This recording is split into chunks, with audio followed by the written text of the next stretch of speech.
bineensi kamiyyuu leenca dabalatee ciniinee kuffisuu hin danda'u.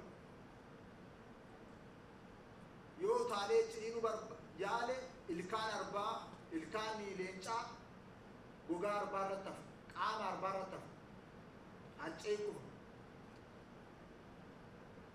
Garuu gaafa arbi faltii gatu yeeyyiin qaawwa sanaan seentee keessa isaa nyaattee kuffiste. Oromoo keessatti yeeyyii uumuudhaan Oromoo arba kan ta'e deebisanii kuffisuudhaaf halkanii guyyaa kan hojjetamaa jiru. Gaafa waliigalteen warra nagaa fudhatanii nagaadhaan boqonnaan boo'ichaa fi gadadoo uummata keenyaa cufamuu qaba jedhanii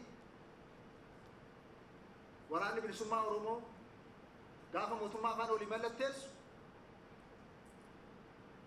warri yeeyyii ta'anii ergama yeeyyii fudhatanii uummata keenya keessa socho'aa turan itti qorre.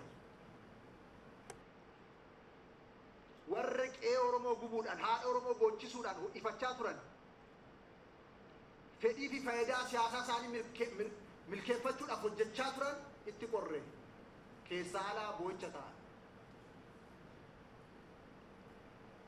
Warri 4 kiiloo qe'ee akaakayyuu akaakilee keenyaa jedhanii halkanii guyyaa abjuudhaan as bulan gaafa nagaan kun mallattaa'ee qe'een Oromoo nagaan akka dhufuu danda'u Oromoon ilaafilameedhaan karaa agarsiisu karaan 4 kiiloo baay'ee irraa fagaate. Ganaa qe'ee Oromoo nagaa buufnee caalmatti irraa fageessa.